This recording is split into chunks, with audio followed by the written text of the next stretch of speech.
Tanda kutip ini ya, kita tidak ada untuk kemanapun enggak. Betul. Karena Bawaslu harus netral. Ya. Kembali lagi, Menjadi- Bawaslu harus netral. Artinya Bawaslu mengharapkan masyarakat menjadi pemilih yang rasional. Betul, seperti itu. Karena memang jangan karena menjelang tahun politik kita terpecah belah gitu kan Pak. Betul. Nanti kadang ada satu tongkrongan karena beda caleg nggak kawan.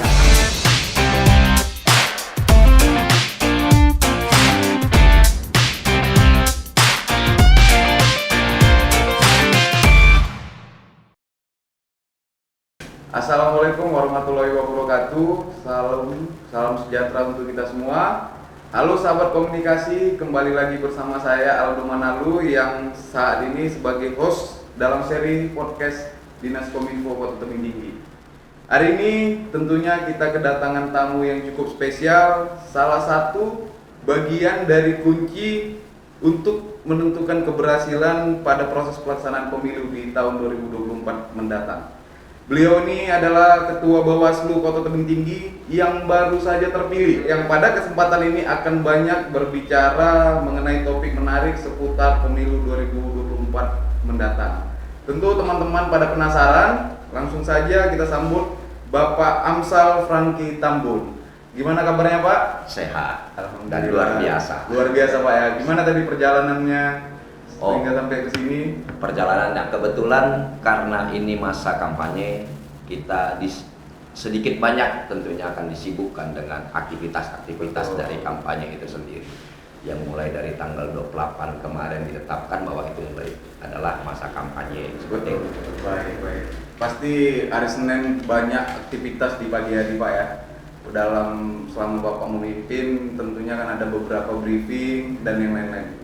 Ya. Dan tentunya Pak, kami sangat bersyukur dan pasti ini menjadi suatu pertemuan yang sangat bermanfaat. Mengingat juga kita nantinya bakal menghadapi tahun yang sering dinamakan sebagai pesta rakyat dalam menentukan pemimpinnya. Jadi pada sesi ini kita mungkin akan membahas topik yang cukup serius, tapi kita santai, ya kan Pak? Oke, siap. Bolehlah sambil diminum sembari kita nanti saya akan mempertanyakan hal-hal seputar dengan apa yang saat ini Bapak jabat gitu. Baik Pak, mungkin bisa sedikit Bapak jelaskan gimana sih tentang Bapak dan apa sih itu Bawaslu, karena kan masyarakat saat ini itu banyak yang bingung nih, banyak pertanyaan-pertanyaan apa sih sebenarnya Bawaslu, bagaimana sih sebenarnya sistem kerja Bawaslu. Boleh Pak diceritakan sedikit? Bawaslu itu awal berdirinya itu yang tadi itu di latar belakangi karena krisis kepercayaan. Sebenarnya itu mulai adanya dari dulu namanya bukan Bawaslu tapi Panwasla. Itu tahun 82 ya Pak. Seperti itu. Ya. Kurang lebih, mohon maaf kalau saya sedikit mungkin salah memberikan informasi. Itu tahun 82 berdiri. Dan kemudian itu tidak ditindaklanjutin. Panwasla ini tadi, tetapi kembali lagi dia bukan merupakan badan. Jadi dia kemudian diperkuat dengan Undang-Undang 15 tahun 2011. Itu supaya sampai strukturalnya pun ada. Yeah. Jumlahnya berapa? Itu 5 orang. Pertama kali itu dibentuk itu 5 orang. Bersesuai dengan Undang-Undang nomor 15 tahun 2011. Ya. Tetapi ini kembali lagi nih, pada waktu itu ini masih KPU yang membentuk. Masih di bawah KPU ya. Jadi Ya. tim seleksinya ini dibentuk oleh KPU. Artinya masih belum independen Ya. secara mutlak. Ya. Tetapi karena memang kita lahir dari rahim yang sama antara KPU dan Bawaslu. Rahim demokrasi ya. Rahim Reformasi ya, demokrasi pasca seperti reformasi. itu. Belum lanjut ke topik pembahasan substansi kita, boleh dong memperkenalkan sedikit Oke, tentang siap. dirinya kan Pak, karena kan Oke. tak kenal maka tak sayang, ya kan. Jadi kan banyak penonton yang nantinya itu kan bisa termotivasi dari perjalanan Bapak ataupun nanti siapa tahu ada banyak kesamaan kan Pak, entah itu dari alumni sekolahnya atau kerjanya dulu. Boleh Pak? Oke, buat sahabat-sahabat semua dan rekan-rekan sekalian yang mungkin saat ini sedikit banyak sudah kenal dengan saya atau kebanyakan belum kenal justru pada saya. Saya ini, nama saya Amsal Franky Hatam. Tahun 2003 saya selesai dari SMA Negeri 3 Tebing Tinggi. Itu sama dengan sekolah saya itu, Pak. Oke, Senior mantap. saya dulu, Bu. Salaman dulu, Pak. Oke, Nah, siap. jadi, Luar biasa. Memang SMA 3 ini kadang sedikit tersembunyi di alumni-alumni, namun berbakat ternyata, Pak ya. Banyak alumni-alumni SMA 3 itu ternyata punya posisi-posisi strategis di proses pelaksanaan entah pun itu urusan dalam hal pemerintahan ataupun dalam pemilu hari ini. Seperti Bapak hari ini kan sebagai ketua Bawaslu ya. Ini untuk anak-anak SMA 3 yang menonton bisa termotivasi nih, ada senior kita yang saat ini menjabat sebagai ketua Bawaslu ya kan, begitu Pak. Oke, sedikit bercerita tentang masa SMA. Sebenarnya di SMA Negeri 3 itu gurunya itu sudah sangat-sangat berkompeten dan berkualitas dalam hal pengajaran, dalam hal pendidik. Hanya kembali lagi ke individu masing-masing. Apakah mau untuk mengikuti pendidikan itu sendiri atau tidak, itu kembali lagi ke masing-masing individu. Seperti itu. Betul. Jadi memang kan di tengah banyaknya stigmatisasi mungkin ya terkait dengan SMA 3 itu kan. Namun lebih daripada itu pasti selalu ada mutiara dalam banyaknya batu di pinggir laut itu ya, Pak. Oke, selanjutnya Pak, terkait dengan tugas pokok dan fungsi Bawaslu dalam proses pelaksanaan pemilu. Jadi banyak nih kan Pak, masyarakat ini juga penasaran Bawaslu ini sebenarnya posisinya di mana? Apa sih sebenarnya yang dijalankan oleh Bawaslu? Boleh Pak? Oke. Untuk saat ini Bawaslu itu sebenarnya lebih kepada pencegahan. Apa itu yang perlu dicegah? Yang pertama, pencegahan tentang pelanggaran pemilu, pencegahan tentang sengketa proses pemilu, pencegahan itu juga tentang penyelenggara itu sendiri, supaya tidak terjadi hal-hal yang tidak diinginkan. Apa itu? Mungkin akhirnya membuat jadi sengketa proses nantinya, yang itu sebenarnya dikit banyak nanti akan membuat teman-teman kita di KPU khususnya bisa jadi kena DKPP seperti itu. Apa itu KPP Pak? DKPP itu Dewan Kehormatan Penyelenggara Pemilu. Jadi ada 3 penyelenggara pemilu. Pertama KPU, yang kedua Bawaslu, dan yang ketiga adalah DKPP. Yang kebetulan memang lahirnya yang pertama itu adalah KPU. Yang kedua adalah Bawaslunya. Makanya diurutkan 1, 2, 3 seperti itu. Tetapi ini juga saling berhubungan begitu. Betul. Ya? Dan juga selain itu ada begitu banyak sebenarnya tugas-tugas dari Bawaslu itu sendiri. Menyusun standar bagaimana cara pencegahannya, bagaimana cara pengawasannya, itu juga adalah merupakan tugas pokok dari Bawaslu itu sendiri.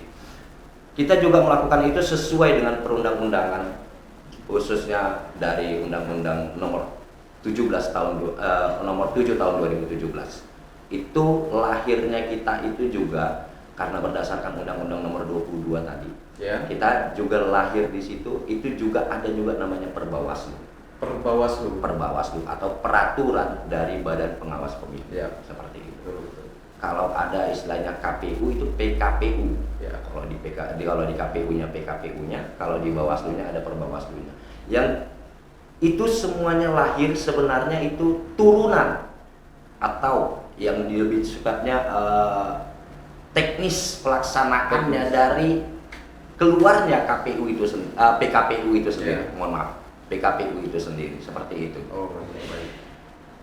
Dari yang Bapak jelaskan tadi tentunya mempunyai garis besar dalam hal pengawasan begitu kan Pak? Iya betul. Tentu kan dalam pengawasan ini pada prosesnya itu kan banyak nih dinamika yang di lapangan, baik itu yang dilihat maupun tak terlihat. Nah ini yang mau kita bahas yang tak terlihat nih Pak. Yang tak terlihat ini. Nah misalnya nih masyarakat bingung, kenapa nih ada spanduk, ada baliho di depan rumah saya? Apakah bisa masyarakat misalnya melaporkan gitu ke Bawaslu terkait dengan ketidaknyamanan begitu yang tentunya kan pasti ada beberapa standar teknis ya bagaimana menjalankan kampanye yang baik dan benar. Itu gimana itu Pak? Mohon maaf tapi sebelumnya, karena kondisi masyarakat, khususnya masyarakat tebing tinggi yang saat ini, mohon maaf sekali lagi, notabene masyarakat tebing tinggi ini hampir kebanyakan dari masyarakat Indonesia itu sendiri yang jarang untuk googling atau browsing hal-hal tentang yang bersifat edukasi dan segala macam. Dan semoga dengan pertemuan kita dengan sahabat membaca ini semua atau mendengarkan ini semua dapat memberikan sedikit banyak wawasan apa itu Bawaslu, apa tugas pokok Bawaslu, dan seperti apa itu Bawaslu itu sendiri.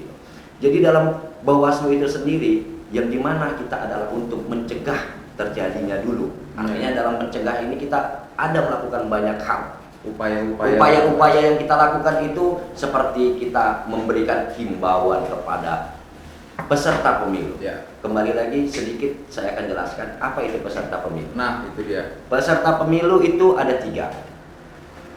Peserta pemilu itu ada 3. Peserta yang disebut dengan partai politik. Ya. Baru peserta yang disebut dengan independen atau dari DPD. Baru peserta pasangan atau yang disebut dengan capres. Capres atau cawapres itu pasangan. Nah, jadi peserta pemilu yang 3 ini itu 3-3-nya itu tentunya semuanya itu berminat atau ingin untuk mendapatkan kursi. Betul. Dalam hal untuk mendapatkan kursi ini, disinilah para peserta pemilu banyak melakukan atau melanggar undang-undang itu sendiri. Ya. Karena tanda kutip sekali lagi, kursi itu indah dan manis, kurang lebih seperti itu bahasanya gitu. Jadi kepada sahabat semua yang ada di sini, semoga dengan adanya seperti ini juga merupakan bentuk ajakan dari kepada seluruh masyarakat tebing tinggi agar sama-sama kita untuk mencegah. Karena dari simbol dan semboyan dari Bawaslu, bersama rakyat kita awasi pemilu, bersama Bawaslu kita tegakkan keadilan pemilu. Luar biasa itu semboyannya Pak ya. Iya. Ada sisi optimisme.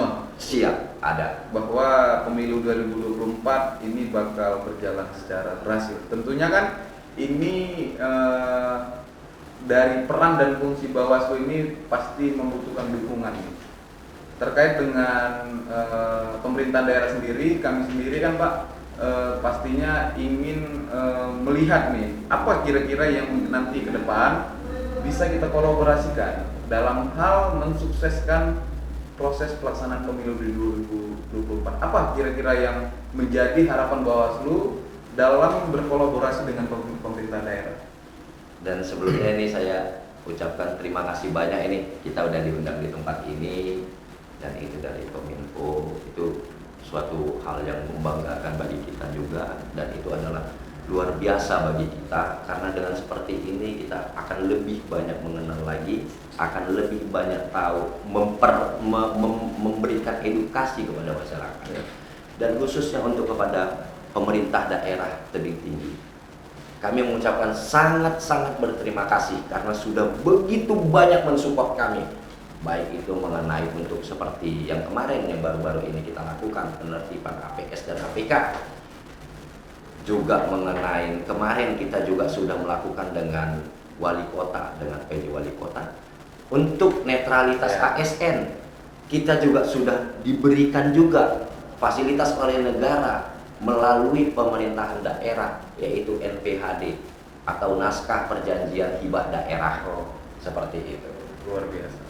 Jadi untuk saat ini kami sangat berterima kasih kepada pemerintah daerah tebing tinggi yang sudah banyak mensupport kami dalam hal baik itu materi, baik itu cara pencegahan itu sendiri, baik itu tentang sosialisasi, bahkan untuk eksekusinya pun seperti APK dan APS, pemerintah tebing tinggi sudah betul-betul benar-benar sangat mendukung kita seperti itu. Luar biasa. Memang ini yang sangat dibutuhkan begitu kan Pak.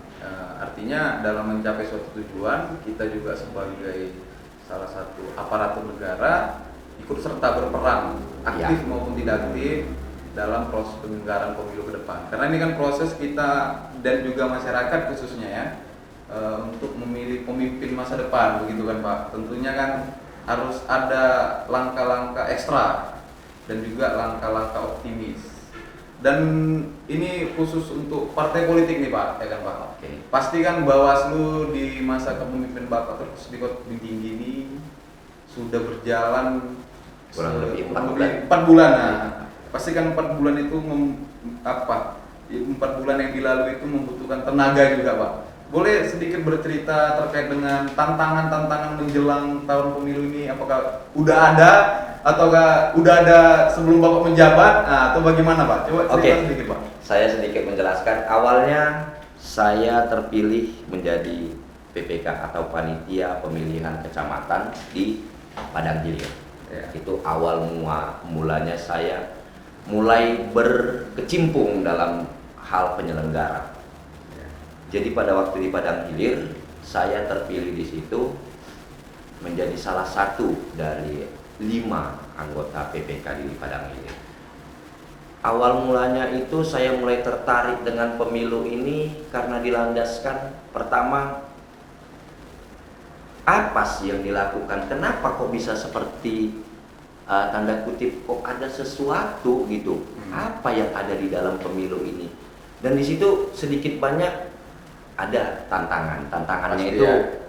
ya sedikit banyak adalah sedikit intervensi dari peserta pemilu supaya jangan seperti misalnya peserta pemilu dari salah satu kita oknum lah ini kembali ini oknum ya kita digarisbawahi oknum gitu dari salah satu parpol yang menginginkan agar misalnya terkait tentang orang-orang misalnya seperti di PPK dulu untuk DPT-nya mereka itu agak lebih sedikit di situ mungkin tanda kutip ada kepentingan ke depan di 2024 seperti itu. Jadi mereka untuk ada sedikit penekanan supaya nama-nama A, B, C, D, E, F, G ini tadi tetap masuk jadi DPT seperti itu. Walaupun dalam prosedurnya itu kembali lagi kita harus tetap mengacu kepada undang-undang. Betul, konstitusi Pak ya. Konstitusi. Ya. Tetapi karena mungkin tanda kutip lagi mungkin ada sesuatu di baliknya, makanya mereka agak sedikit menekankan supaya A, B, C, D ini tetap masuk ke dalam DPT walau secara administrasi seharusnya tidak boleh. Betul. Jadi kita tetap melakukannya sesuai dengan undang-undang itu sendiri. Baik, ini kan menjadi tren nih anak-anak muda dan juga kita sedang memasuki tahapan bonus demografi yang dimana tingkat partisipasi pemuda itu lebih tinggi sebagai usia produktif melebihi usia yang tidak produktif. Nah ini Pak, bagi pemilih pemula nih, ya, ini kan pasti ada fokus ya untuk mereka bisa menentukan hak pilihnya dengan sebaik-baiknya. Bagaimana menurut Bapak? Apakah ada saran ataupun himbauan dari Bapak terkait dengan pemilih pemula? Oke, terima kasih. Untuk pemilih pemula ini tentunya umur 17 plus lah ya, 17 plus seperti itu. Dimana berdasarkan undang-undang kecuali sudah menikah. Ya. Kalau untuk saat ini mungkin lebih dominan ini adalah SMA ya? Iya, jadi sebagai pelajar kita berharap supaya menjadi sebagai juga agen perubahan itu sendiri. Betul. Agen perubahan dalam arti kata yang notabene tanda kutip lagi seperti dulu mungkin ada dalam pemilu itu kecenderungan seperti money politik, ada juga kecenderungan seperti isu-isu yang dilakukan agar mendapatkan kursi ini tadi. Betul. Seperti itu. Semoga dengan partisipasi dari para pemilih yang muda yang baru ini dan juga supaya ini juga memberikan kepada kita yang saat ini menjadi suatu motivasi justru dari semangat dari anak muda itu betul, yang membuat perubahan itu sendiri terjadi. Jadi tidak gampang sekali kita karena mohon maaf ini tanda kutip yang mungkin karena diberikan iming-iming tertentu itu seperti itu gitu. Jadi langsung kita memilih ke A, B, C, D seperti itu atau peserta yang di A, di B, di C gitu seperti itu. supaya ini tidak terulang kembali. Jadilah anak-anak muda yang saat ini adalah menjadi agen perubahan itu dan sendiri. kreatif Dan kreativitas itu sendiri ya, seperti betul, itu. betul. Terkait itu memang kita berharap bersama begitu Pak, ya. Bersama. Terkait untuk anak-anak muda ini kan kecenderungan dia untuk mencari tahu itu kan masih besar. Betul. Masih di fase produktif hidupnya. Tentunya ya perbanyaklah edukasi agar kedepannya bisa memilih pasangan ataupun memilih calon yang bakal nanti ada secara rasional begitu. Oke, siap.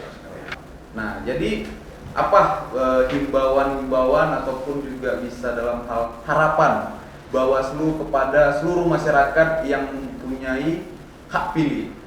Nah, ini kan tentu harus dilandaskan dengan pengetahuan yang cukup baik untuk mencegah terjadinya tindakan-tindakan politisasi dari beberapa aktor yang mungkin dapat memanfaatkan momentum untuk mereka melakukan cara yang tidak benar. Apa itu Pak himbauannya Pak? Oke. Bapak sebagai Ketua Bawaslu. Kepada seluruh sahabat, teman-teman, rekan-rekan semua yang ada di Kota Tebing Tinggi, kami Bawaslu itu ada beberapa poin yang sangat kami harapkan. Apa itu? Yang pertama,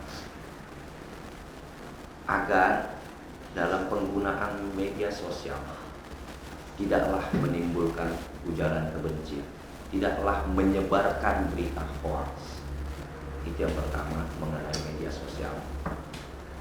Kenapa? Ini efeknya ini panjang dan ini sangat sulit nantinya gitu.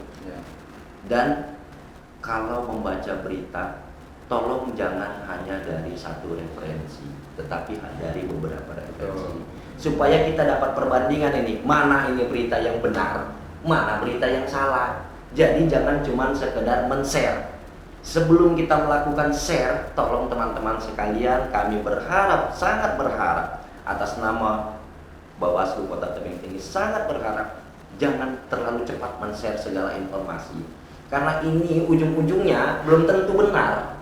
Tapi kembali lagi, cross check. Seperti itu. Itu yang pertama tentang media sosial, penggunaan media sosial. Baru yang kedua, kami juga berharap, kami juga menghimbau kepada sahabat-sahabat semua di sini agar kembali lagi kita tidak menggunakan emosi dalam memilih, tetapi kembali kita melakukannya dengan rasional. Artinya sebelum melakukan sesuatu, tolong kita kembali lagi cek and recheck. Ini sesuai nggak dengan apa yang saya inginkan? Betul. Ini sesuai nggak dengan apa yang saya harapkan? Jelas tidak informasinya begitu Pak ya. Ini sesuai nggak nanti dengan informasi-informasi yang saya butuhkan nanti untuk kedepannya seperti apa, seperti itu gitu.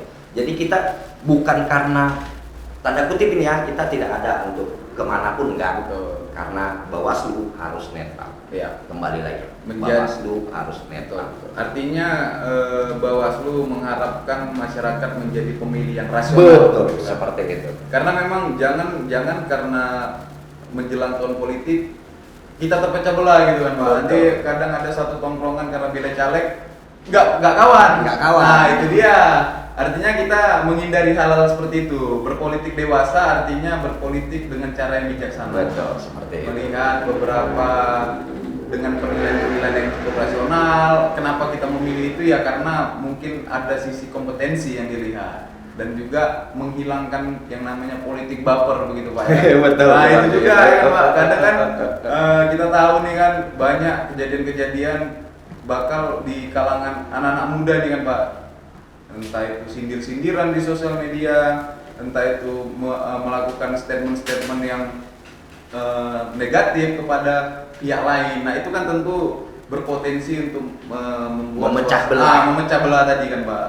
Itulah yang kita harapkan jangan sempat terjadi.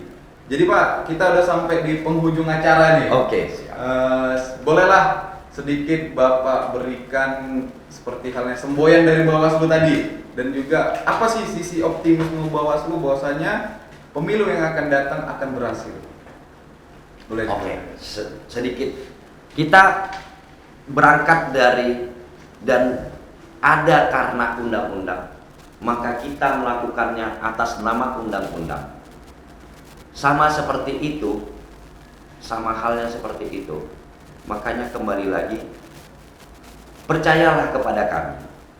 Kami ini bukan sosok yang menakutkan. Kami ini adalah sahabat dan lahir dari teman-teman sekalian juga. Dan kami ini ada juga untuk kalian semua, untuk sahabat semua, untuk masyarakat Kota Tebing Tinggi khususnya. Itulah kami. Jadi mari saling bahu-membahu, mari saling kerjasama agar kita menciptakan pemilu yang benar-benar demokratis, sesuai dengan harapan, sesuai dengan undang-undang, sesuai dengan amanat dari Pancasila itu sendiri. Seperti itu kira-kira. Baik, luar biasa.